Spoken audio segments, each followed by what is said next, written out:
36 లక్షల మంది రైతులను తీసేయరు. 70 లక్షల మంది రైతులు కదా, దాంట్లో ఎకరం ఉన్నటువంటి రైతులు 36 లక్షల మంది, ఎకరం లోపు ఉన్నటువంటి వాళ్ళు అంటే 20 గుంటలు 10 గుంటలు 12 గుంటలు ఉన్నటువంటి వాళ్ళు, ఇట్లా ఒక 36 లక్షల మంది రైతులు.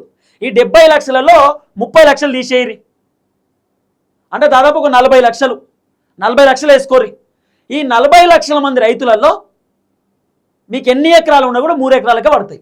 మిగిలినటువంటి 40 లక్షల మంది రైతులలో మీకు ఎన్ని కావాలన్నా కూడా దాదాపు 3 ఎకరాలకే వస్తాయట రైతు భరోసా. మీకు 100 ఎకరాలు ఉన్నా కూడా 100 ఎకరాలకు రాదు, 3 ఎకరాలకి ఇది రెండో విడత. వాస్తవానికి 25 లక్షల మందికే ఇవ్వాలి, ఎందుకంటే 3 ఎకరాల లోపు ఉన్నటువంటి రైతులు 20 లక్షల మందే ఉంటారట. 2 ఎకరాలు 3 ఎకరాల లోపు ఉన్నటువంటి వాళ్ళే 20 లక్షల మంది. 5 ఎకరాలు ఉన్నటువంటి వాళ్ళు మాక్సిమం ఒక 8 నుండి 9 లక్షల మంది రైతులు ఉంటారట. మొత్తానికి 70 లక్షల మంది రైతులు ఉన్నారు. కాబట్టి సగానికి సగం దాదాపు ఒక 80 నుండి 85% రైతులు మొత్తం కూడా సన్నకారు రైతులు, చిన్నకారు రైతులు, 5 ఎకరాల లోపు ఉన్నటువంటి రైతులే ఉంటారు. ఇక మిగిలినటువంటి వాళ్ళు ఒక 5-6 లక్షల మంది రైతులు, ఇక వాళ్ళేదో 10 ఎకరాల కంటే పైన 20 ఎకరాలు 30 ఎకరాలు ఉన్నటువంటి వాళ్ళు ఉన్నారు. అంతే సగానికి సగం అంటే 85 నుండి 90% రైతులు సన్నకారు రైతులు, చిన్నకారు రైతులు మన తాను ఎక్కువ ఉంటారు తెలంగాణలో. కాబట్టి ఇలా ఇక రైతు భరోసా డబ్బులు 3 ఎకరాలకు రేవంత్ రెడ్డి ప్రభుత్వం ఏప్రిల్ 15వ తారీఖు ఇవ్వడానికి రెడీగా ఉన్నారట. మరి రేవంత్ అన్న ఏప్రిల్ 15వ తారీఖు ఎందుకు ఇస్తా అంటున్నాడు? ఇప్పుడు అన్నేమో 45 రోజులు పడుతుంది రైతు భరోసా క్లియర్ కావాలంటే అని చెప్పిండు. మరి ఏప్రిల్ 15వ తారీఖు ఏంటంటే రేవంత్ రెడ్డి ప్రభుత్వం జెడ్పీటీసీ ఎంపీటీసీ ఎలక్షన్స్ పెట్టబోతున్నారు.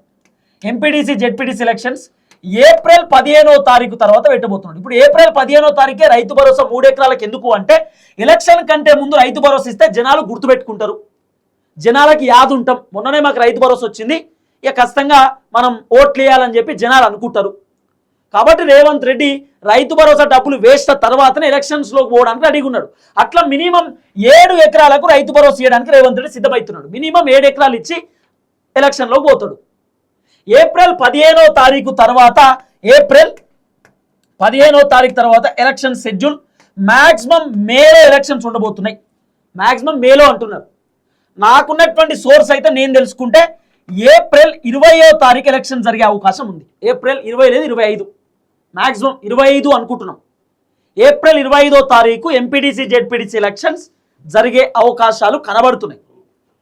ఎంపీటీసీ అయినా జెడ్పీటీసీ అయినా ముందస్తుగా పెడదామనేటటువంటి ఆలోచనలో ఉన్నాడట. ఈ ఎలక్షన్ కంటే ముందే రైతు భరోసా ఇవ్వాలనేది రేవంత్ రెడ్డి ప్లాన్.